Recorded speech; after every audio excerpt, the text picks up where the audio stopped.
If I told you that most of the Pokemon you know and love are actually based on or inspired by other animals, you'd probably say something like, yeah, no duh, idiot. And that's fair. I imagine when you get to the 1000 mark, you start to run out of new ideas and have to take things that exist already and just twist them a little bit.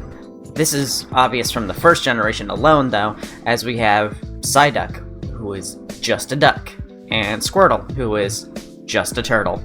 But many Pokemon have origins in mythology, making the extra special Pokemon even more special. So let's check out a few of these Pokemon and their origins now. Before we start though, this channel is brand new, so please help me out with the algorithm with likes, and leave a nice comment or a gem emoji if you can't think of anything to type. And most super important, please subscribe for more cool mythology videos like this. Now, let's get started. Here's 3 Pokemon based on mythology, with 3 stories from the deities and creatures they're based on. Arceus. It only makes sense that what is effectively the god of the Pokemon universe would also feature inspiration from gods and creatures in mythology.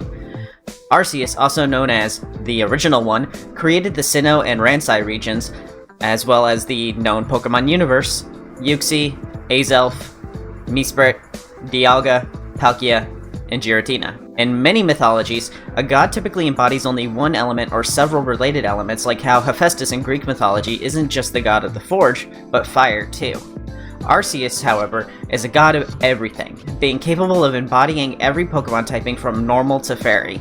Arceus has domain over all. Arceus has a few inspirations in mythology, but one stands out to me that would be worth going over.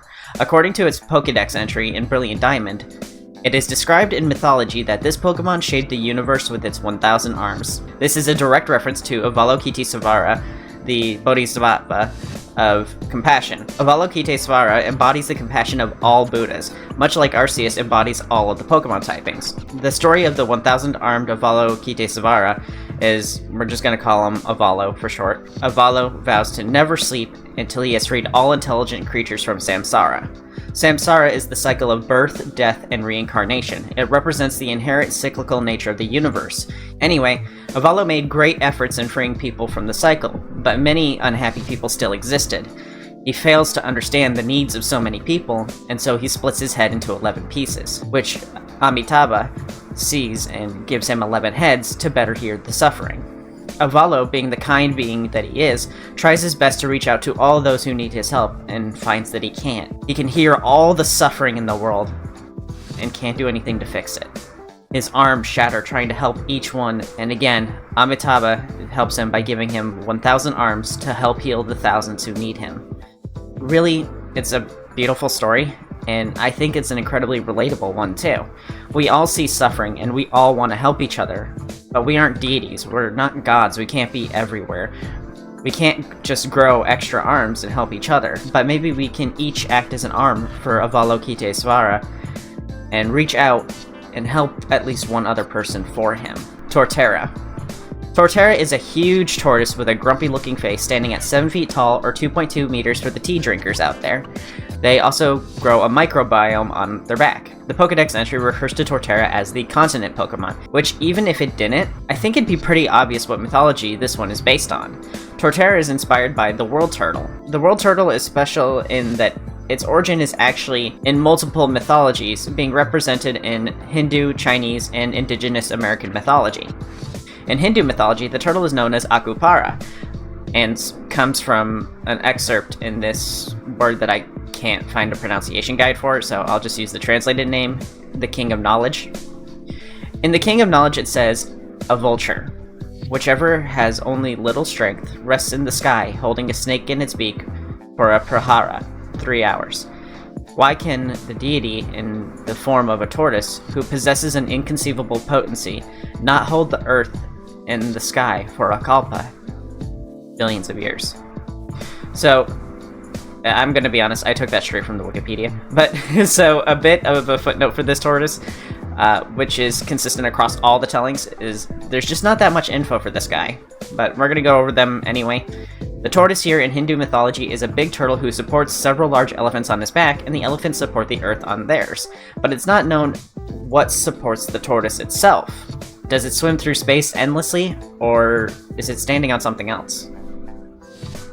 In Chinese mythology, Nuwa, the goddess of creation, cuts the legs off of the giant sea turtle Ao. I bet he was saying ow after that.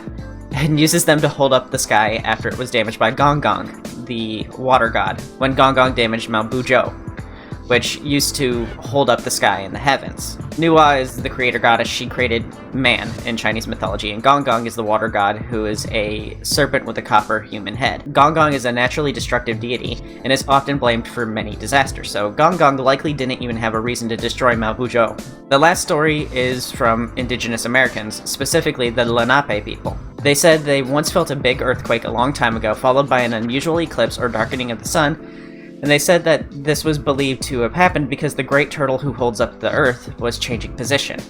It must get tiring staying in one position, one place, holding up something as heavy as the earth for so long.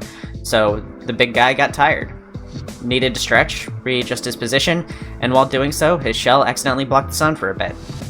Honestly, despite not much info being available for this version of the tortoise, I really like this one the best because it's very cute. The big guy was tired, that's all. He just needed to get comfy again. Zygarde. Zygarde is a Pokemon who takes on 3 forms and is made out of items you collect while playing Pokemon X and Y. The items are Zygarde cores and cells. Cores are the brain, and a Zygarde may contain up to 5. And cells are the rest of the Zygarde, and there are a lot more. Depending on how many cells you collect in this form, Zygarde takes on the form of 10%, 50%, and complete form, looking like a dog, snake, and knight, or titan-looking thing, respectively. 10% Zygarde may look like a normal dog, like a Doberman, with some Pokemon flair, but if you look on its neck, there's a golden scarf thing, and to me this reminds me of the rope that ties Fenrir down called Gleipnir. And if you notice, its right paw's a different color from the rest. This could be referencing Fenrir biting off the god Tyr's right hand. It's also possible that this could be a reference to another Norse creature called Garmr, the dog that guards Helheim. But the fact that Zygarde embodies 3 forms suggests that Fenrir is more likely as Fenrir, and the inspirations for the other forms are all hints to one of Loki's 3 children, who were predicted to bring about Ragnarok. 50% Zygarde is a serpent, and is probably a reference to Jormungandr, a large serpent who coils around the earth, or Nidhogg, the dragon that chews at the base of Yggdrasil, the world tree. This means that Zygarde, the 3rd form, would be based off of Hel, the ruler of the realm of the dead, Helheim. But this connection is a little weaker, as all it has in common with Hel is having a helmet.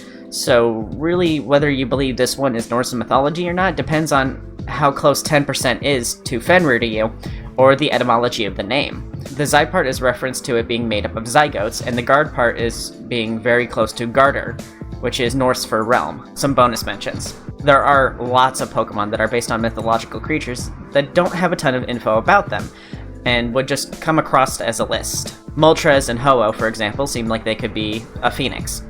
Ponyta and Rapidash are obviously unicorns even before we take into account the Galarian versions.